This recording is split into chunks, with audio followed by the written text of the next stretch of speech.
Manusia memerlukan makanan untuk tumbuh, memperoleh energi, dan mengganti sel-sel yang rusak.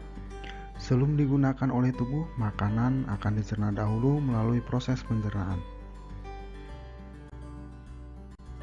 Apa saja organ-organ yang terlibat dalam proses pencernaan tersebut? Bagaimanakah proses pencernaan tersebut dapat berlangsung? Untuk mengetahui jawabannya, ikuti terus video berikut ini.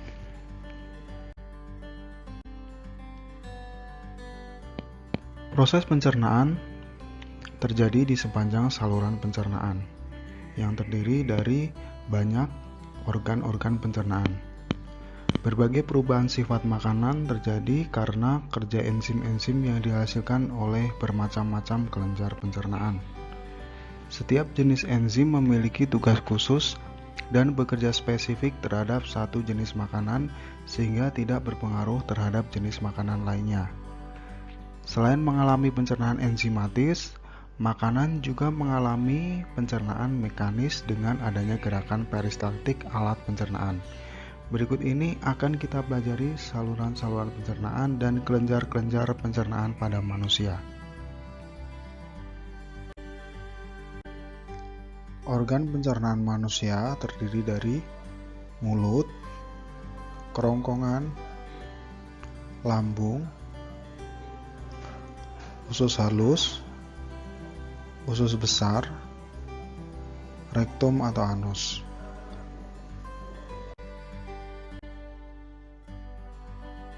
Kelenjar pencernaan manusia.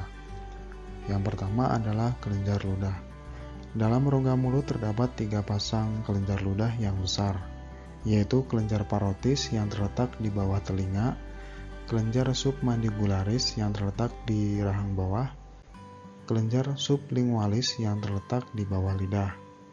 Kelenjar tersebut berfungsi menghasilkan air liur atau air ludah atau saliva yang berfungsi untuk membasahi rongga mulut dan membasahi makanan sehingga mudah dicerna. Kelenjar lambung. Kelenjar lambung mengeluarkan sekret berupa cairan pencernaan yang disebut getah lambung. Enzim pencernaan yang terdapat dalam getah lambung adalah pepsinogen dan renin. Pepsinogen akan berubah menjadi pepsin berfungsi untuk memecah protein. Sedangkan renin berfungsi mengumpulkan susu atau kasein yang berasal dari air susu. Getah lambung mengandung 0,4% HCl. Senyawa tersebut berfungsi mengasamkan semua bahan makanan, bekerja sebagai antiseptik dan disinfektan untuk membunuh kuman, serta mengaktifkan pepsinogen menjadi pepsin. Hati. Hati terletak di sebelah kanan atas rongga perut, di bawah diafragma. Hati memiliki berat kira-kira 1,5 kg atau 2,5% berat badan orang dewasa normal. Hati memiliki fungsi yang paling banyak dan paling kompleks dibandingkan kelenjar pencernaan lainnya. Fungsi hati adalah sebagai berikut. 1. Memproduksi protein dalam plasma darah, heparin, dan cairan empedu. Cairan empedu mengandung zat warna empedu atau bilirubin dan garam-garam empedu. Garam empedu berfungsi untuk mengemulsikan lemak sehingga mudah dicerna. Bilirubin menyebabkan feses dan air seni berwarna kekuningan. Fungsi kedua yaitu mengubah provitamin A menjadi vitamin A. Yang ketiga, pusat metabolisme karbohidrat, protein, dan lemak. 4. Pusat detoksifikasi zat beracun dalam tubuh.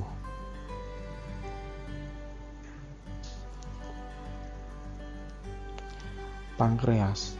Pankreas memiliki panjang 14-18 cm dengan berat 65-75 gram. Pankreas terletak di bagian tengah rongga perut bagian atas.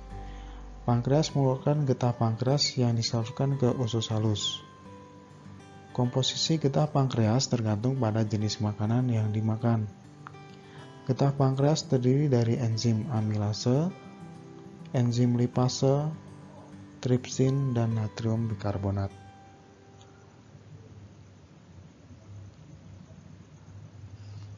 kelenjar usus. Kelenjar usus menghasilkan getah usus halus yang berwarna kuning jernih. Getah ini memiliki pH 7,6 yang mengandung berbagai macam enzim.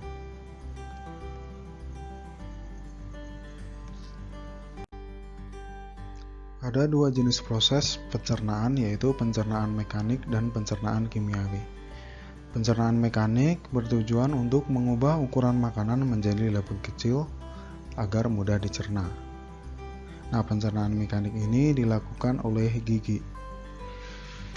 Pencernaan kimiawi yaitu memecah molekul yang kompleks menjadi molekul yang lebih sederhana melalui proses-proses kimia. Pencernaan ini dibantu dengan enzim pencernaan.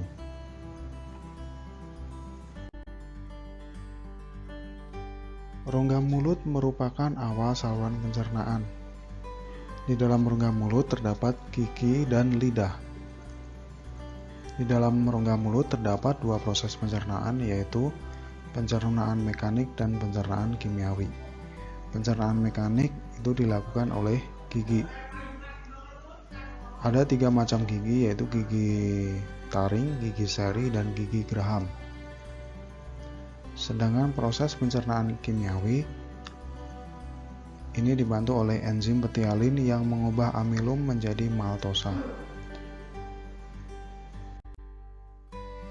Setelah dari mulut, makanan akan menuju ke lambung melalui esofagus atau kerongkongan.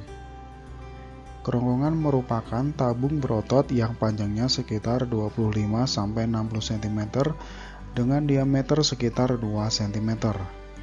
Dinding kerongkongan dapat menghasilkan lendir untuk membasahi makanan sehingga lebih mudah untuk ditelan. Kerongkongan berfungsi mengantarkan makanan yang sudah berupa bolus ke dalam lambung. Kerongkongan yang di dalamnya terdapat makanan melakukan gerak peristaltik sehingga makanan terdorong masuk ke dalam lambung. Gerakan peristaltik berupa gerakan meremas yang terjadi 3 kali setiap menit dan mendorong perlahan-lahan ke lambung.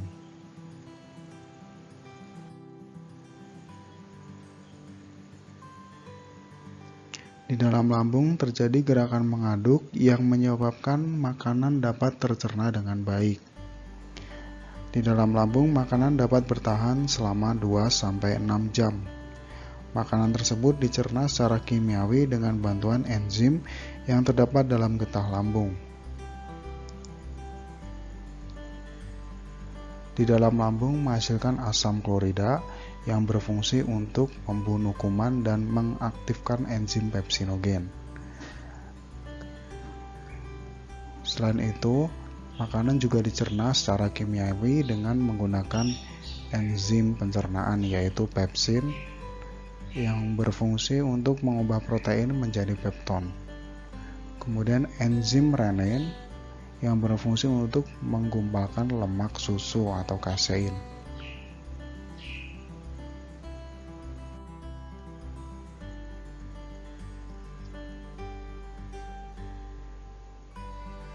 Usus halus memiliki panjang sekitar 8,5 meter dengan diameter 2,5 cm. Usus halus dibedakan menjadi 3 bagian, yaitu usus 12 jari atau duodenum, usus kosong atau jejunum, dan usus penyerapan atau ileum. Usus 12 jari atau duodenum merupakan bagian pertama usus halus yang berhubungan langsung dengan lambung. Usus 12 jari memiliki panjang sekitar 25 cm. Pada usus 12 jari bermuara 2 saluran, yaitu saluran getah pankreas dan saluran empedu yang menghasilkan berbagai enzim pencernaan, yaitu tripsin, lipase, dan amilase. Tripsin berfungsi untuk mengubah pepton menjadi asam amino.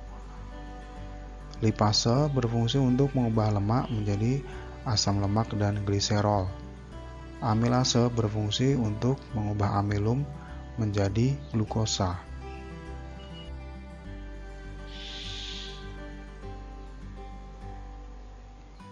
Usus kosong atau jejunum. Usus kosong merupakan bagian usus halus tempat berakhirnya proses pencernaan. Usus kosong memiliki panjang sekitar 7 meter. Setelah dari usus kosong, makanan akan masuk ke usus penyerapan atau ileum. Usus penyerapan merupakan bagian akhir dari usus halus yang berfungsi untuk menyerap sari-sari makanan. Sari-sari makanan akan diserap oleh conjot usus atau villi. Adanya villi dapat memperluas daerah penyerapan makanan pada usus. Glukosa, asam amino, vitamin, dan mineral akan diangkut oleh pembuluh darah. Sedangkan asam lemak dan gliserol diangkut oleh pembuluh getah bening atau pembuluh kil.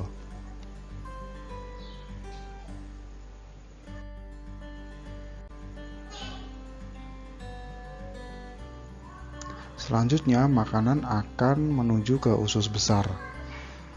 Usus besar tidak ikut serta dalam proses pencernaan atau penyerapan sari-sari makanan. Usus besar berfungsi untuk melakukan penyerapan air. Bila terjadi gangguan pada usus besar, kamu dapat mengalami diare atau sembelit. Di dalam usus besar, banyak terdapat bakteri pembusuk yang tidak mengganggu kesehatan tubuh, bahkan membantu dalam pembusukan sisa-sisa makanan. Misalnya, bakteri pembusuk atau Escherichia coli yang juga berperan dalam penyusunan vitamin K dan asam amino tertentu.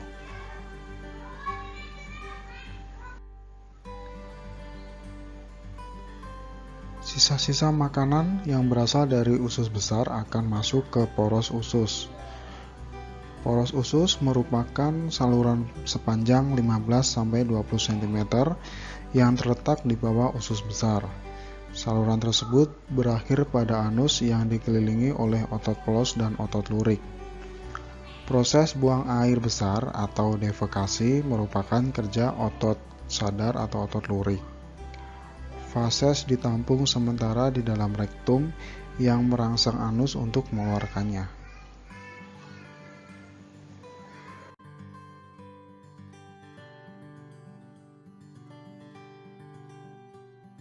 Zat makanan yang telah diserap oleh usus halus akan diedarkan ke seluruh tubuh melalui sistem peredaran darah dengan jantung sebagai pemompa darah.